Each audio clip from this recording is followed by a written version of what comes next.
Battlefleet Gothic Armada 2. Is it worth a buy? Let's read the words of the developer. Battlefleet Gothic Armada 2 is the new real-time strategy game adapted from Games Workshop, that's the place where everybody has long beards and blue-haired girlfriends, the fabulous tabletop game that portrays the epic space battles of the Warhammer 40,000 universe. And guys, can I just say, if you don't know your Necrons from your Space Marines, from your Tyranids, don't worry about it. I don't know who the hell any of them are, except the orcs who talk like cockneys, that's all I know. You can still enjoy this game because you don't need to know the lore, but the lore's there if you have a blue-haired girlfriend and a long beard. Let's start with the graphics, guys. They look fabulous, as you can see. So there's the graphics, and you can adjust them. There's not a lot, but there's enough. It's got VSync, that's good. The sound is great, the music's great, the voiceovers is great, very, very kind of over the top, which is what I like and what I expect from a 40k game. In battles, guys, it sounds amazing. The meatiness of the guns, the creaking of the bulkheads as it twists and pulls your ship apart. It's really fantastic, the sounds in this game. Looks and sounds fantastic.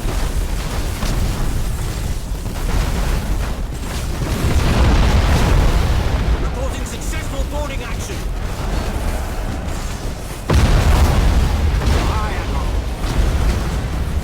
Engaging engines. How does it play though? That's what you really want to know. Well, you get a campaign, you get actually 3 campaigns in this, and skirmish against the AI and multiplayer, which is a lot considering this isn't a full price game. I think it's $34.99. I remember when that used to be a full price game. Damn. Now, although there are 12 different factions that you can play in this game, you can only play 3 of them in a campaign. The 12 factions are for multiplayer and skirmish. You can select your factions and your different perks and your subgroups in multiplayer and skirmish, which I'll come to shortly. But in the campaign, there are 3 different campaigns. There's a Necron campaign, there's a Tyranid campaign, and the Imperium campaign.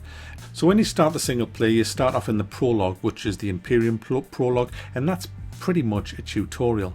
It shows you how to play the game. It doesn't show you everything, but it shows you certainly enough to get your teeth into it and get going.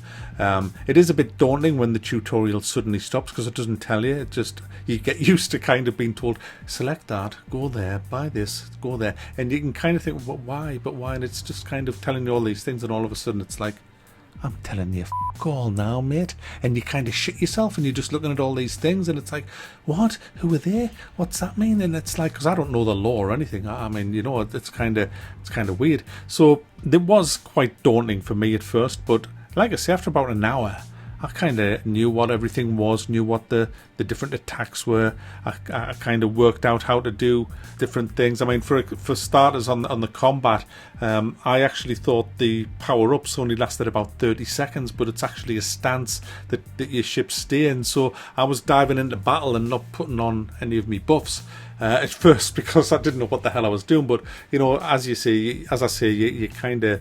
You learn by your mistakes a lot of the time as you go through, but the game isn't daunting. What I'm saying here is no matter how complicated it all looks on your screen, which isn't helped by the UI, to be honest, which isn't that good. It does look really daunting and looks so complicated, but it just isn't. It isn't anywhere near as complicated as it looks. So as you get out of the tutorial and you get stuck into the mission, you play in the Imperium side, which is basically humans. They've got...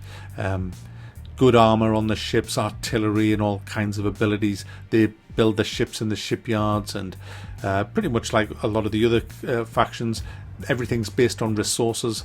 Resources are gathered by different planets that will passively give you X amount per turn. You have to end your turn after all your ships have moved once. You end your turn, and then the enemy does all their moves, and everything that's passive happens in the end of that turn. So, for example, if one planet gives you 40 resources when you press end turn, you will get your 40 resources.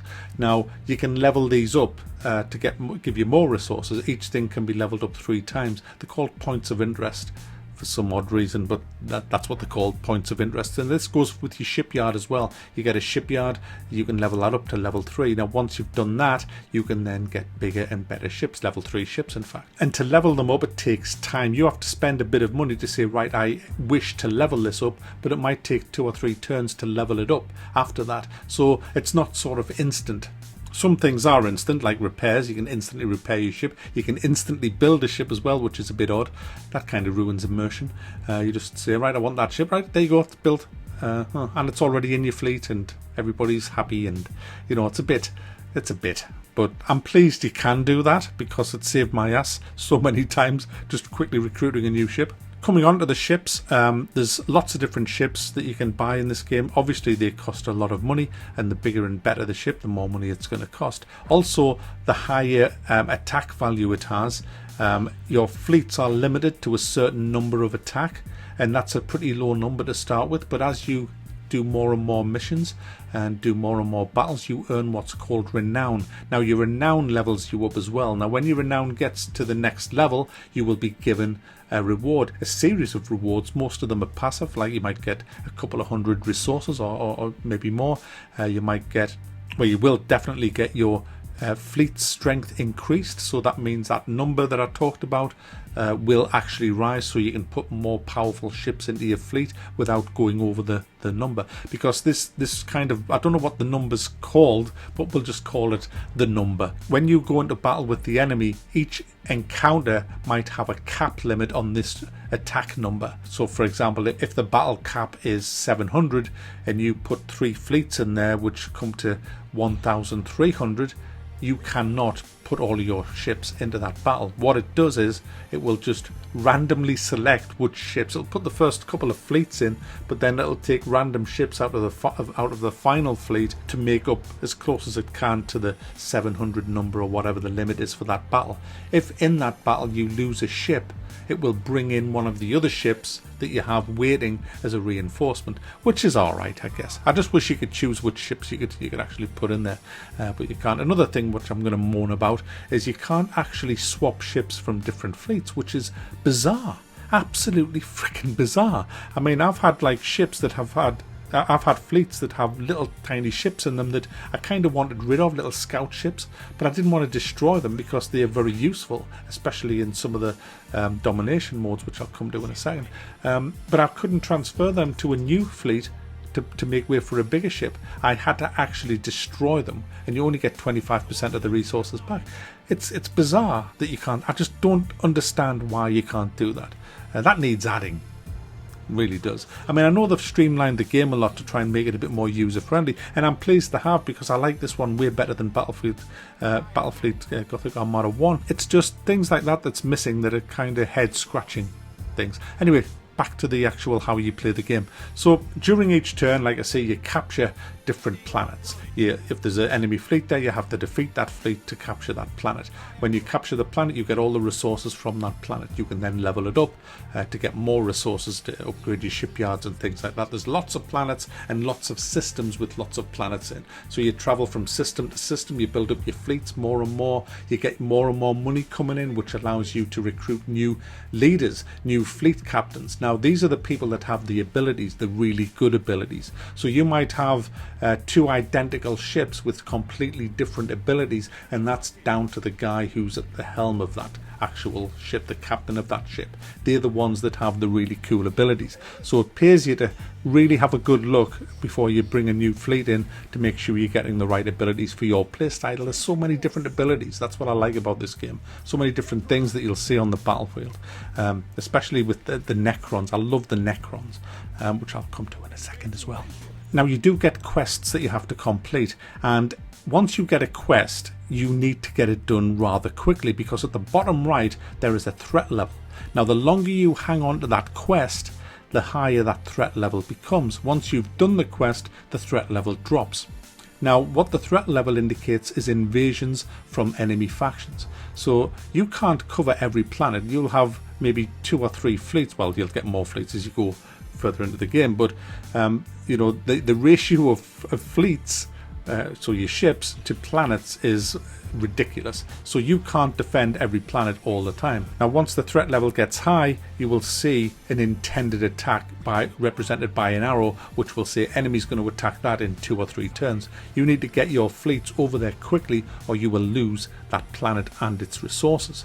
And sometimes that might be your best shipyard, so you have to be careful. It all makes for an exciting game. The actual battles when you go into space is really, really good fun as well. There are a couple of different modes that you play. There is Domination, where you have these little circles of empty space that you have to capture, which is fucking ridiculous because it's so kind of unimmersive. I mean, why would you capture that little bit of space, and then if you capture another little bit of space and then another little bit of space and hang on to it till you get all the points, the big bad orcs at the other side of the arena, they're sitting on little empty bits of space as well, and they'll then lose the war. I mean, that's bullshit. Obviously there's the other mode, which is just destruction, where you have to kick the shit out of everything in there or make them flee by making them mutiny or chase them off the map. That's how it should be. The domination mode's bollocks. Luckily you can switch it off. You can set it to random, where it'll switch between domination and other modes, or you can just say, look, bollocks to domination, I want the other mode as well. There's also random occurrences happen on the map. There's asteroid storms, there's plasma storms, there's these creatures, these passive little creatures that aren't doing anyone any harm, but when you blow them up they do a huge AoE, and you can use them to your advantage to destroy enemy ships or get out of the way of them yourself. It's great fun. It's just really good fun on the battlefield. There's so many different things. There's missiles, there's bombs, there's these swarms that you can put from the Necrons. The Necrons are so damn cool. I love them. Absolutely love them. I've been playing the Imperium most of the time. I've just kind of discovered how awesome the Necrons are, so I've kind of switched to them now, and I love them. The Tyranids, I haven't had a chance to play that campaign yet, simply because I've got to stop this now and start playing Resident Evil and see what that's like. As for the skirmish modes, you can play 1v1 against the AI. You can't do 2v2 versus the AI, which is kind of odd, which means you can't do co-op versus the AI, which is very disappointing. And multiplayer is either 1v1 or 2v2 ranked or unranked. Very limited options there. There's not a lot.